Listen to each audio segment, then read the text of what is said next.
Hi అండి, welcome to make life beautiful in Telugu channel. ఈరోజు నేను మీతో షేర్ చేస్తున్న రెసిపీ పోహాతో సమోసా. అందుకోసం ముందుగా ఒక కప్ మైదా పిండి తీసుకోవాలండి. ఒక 3 టీ స్పూన్స్ మైదా ఒక బౌల్లో తీసుకోవాలి. ఈ పిండి నేను ఎందుకనేది నేను తర్వాత చూపిస్తాను. మనం సమోసా షేప్ చేసి వాటి విడిపోకుండా స్టఫ్ విడిపోకుండా అంటించడానికి ఈ పిండి మనం యూజ్ చేసుకుందాం. కొంచెం వాటర్ వేసి పేస్ట్లా తయారు చేసుకోవాలి. అందులో ఇప్పుడు మిగతా పిండి బౌల్లో వేసుకుని మనం పిండి అంతా కలిపేసుకోవాలి. అందులో కొంచెం సాల్ట్, అలాగే కొంచెం వామ్ వేసుకొని 1 టీ స్పూన్ ఆయిల్ కూడా వేసుకోవాలండి. వేసుకుని వాటర్ పోసుకొని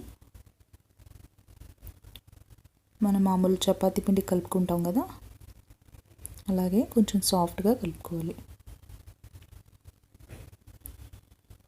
వాటర్ ఎక్కువ పోసుకోకూడదు, అలాగే బాగా గట్టిగా కూడా కలుపుకోకూడదు. అలా సాఫ్ట్గా అయ్యే వరకు తగిన కన్సిస్టెన్సీ చూసుకొని పోసుకోవాలి. ఇలా అయిపోయిన పిండిని కలిపేసాం కదా, సాఫ్ట్గా ఉంది కదా, మూత పెట్టేసి పక్కన పెట్టేసుకుందాం. ఈలోపు స్టఫ్ ప్రిపేర్ చేసుకుందామండి. అందుకోసం ప్యాన్ పెట్టుకొని అది హీట్ అయ్యాక ఒక 2 స్పూన్స్ ఆయిల్ వేసుకోవాలి.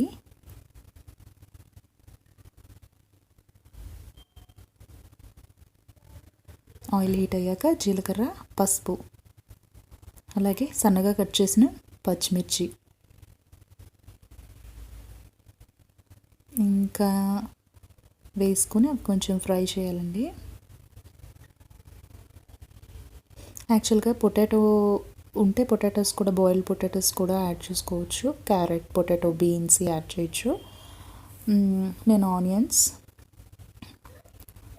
అలాగే పైనుంచి కొంచెం సన్నగా తరిగిన కొత్తిమీర, కరివేపాకు, పుదీనా 3 కలిపి కట్ చేశానండి. అవి కూడా యాడ్ చేశాను. 1 కప్ అటుకులు తీసుకున్నానండి. స్వీట్ కార్న్ కూడా తీసుకోవచ్చు. మీ దగ్గర అటుకులు అవైలబుల్గా ఉంటే, నా దగ్గర అటుకులు ఉన్నాయి అందుకని అటుకులు తీసుకున్నాను. స్వీట్ కార్న్, పొటాటో, బఠానీ, మీ దగ్గర ఏముంటే ఇక్కడ ఆ వెజిటేబుల్స్ రీప్లేస్ చేసుకోవచ్చు పోహాకి బదులు. ఇది కొంచెంసేపు ఈ ఆనియన్స్లో ఈ అటుకులు వేసిన అటుకులన్నీ మొత్తం అన్నీ పట్టుకునే వరకు ఒక 5 మినిట్స్ అలా కలుపుకోవాలి. మళ్ళీ పైనుంచి కొంచెం కొత్తిమీర అది యాడ్ చేశాను. అలాగే దానికి సరిపడా సాల్ట్,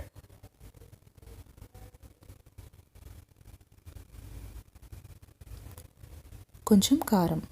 మీరు కారం ఎంత తింటారో చూసుకొని వేసుకోవాలి. ఆల్రెడీ పచ్చిమిరపకాయలు వేసాం కదా, సో అంత పడదు. మీరు ఏమైనా వెజిటేబుల్స్ వేస్తే మటుకు కొంచెం గరం మసాలా లాంటిది వేసుకోవచ్చు. మీ టేస్ట్ బట్టి మీకు ఎలా కావాలంటే, మీకు మసాలా కావాలి అనుకుంటే మసాలా యాడ్ చేసుకోవచ్చు. నేను ఇక్కడ ఏమీ వేయలేదండి.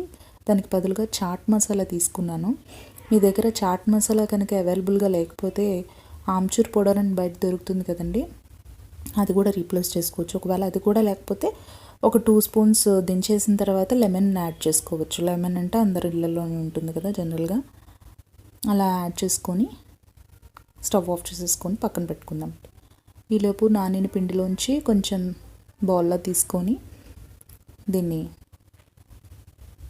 చపాతీలాగా రోల్ చేసుకుంటున్నామండి. ప్రాసెస్ స్టార్ట్ చేసాము.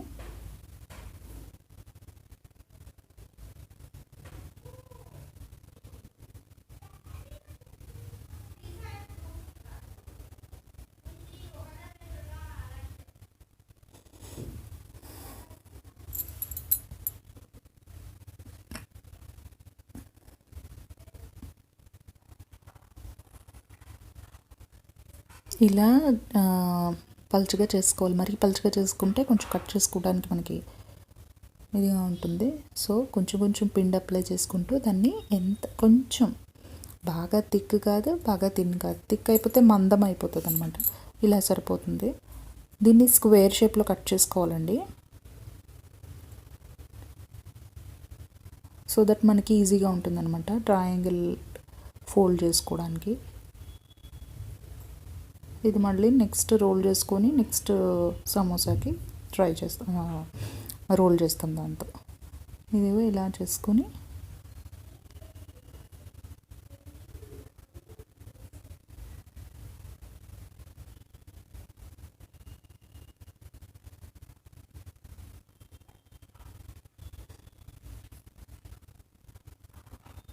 లోపల స్టఫ్ తయారు చేసుకున్నాం కదండి, అది పెట్టేసుకోవాలి. పెట్టేసుకొని క్లోజ్ చేసుకోవాలి. క్లోజ్ చేసుకునేటప్పుడు ఇందాక స్టార్టింగ్ మనం పిండి పక్కన పెట్టాం కదా,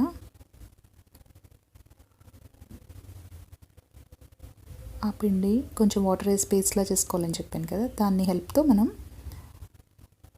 స్టిక్ చేసేసుకుంటాం. ఏమవుతుందంటే ఆ తడికి ఇది స్టిక్ అయిపోతుంది. సో మనకు ఆయిల్లోకి వెళ్ళిన ఆ వేడి ఆయిల్లోకి ఇది ఊడదనమాట, అంటుకుని ఉంటుంది అలా స్టిక్ అయిపోయి. అయిపోయిందండి. సమోసాలు ఇలాగే అన్నీ చేసేసుకొని పక్కన పెట్టుకోవాలి. డీప్ ఫ్రైకి ఆయిల్ పెట్టుకుని అందులో సమోసాలు వేసుకొని ఇలా గోల్డెన్ బ్రౌన్ వచ్చే వరకు వేయించుకోవాలండి. తర్వాత దీన్ని సర్వింగ్ బౌల్లోకి తీసుకోవాలి. 2 వైపులు వేయించుకోవాలి. హైలో పెట్టద్దు, మీడియం ఫ్లేమ్లో పెట్టండి, లేకపోతే లోపల కుక్ అవ్వదు లోపల సైడ్.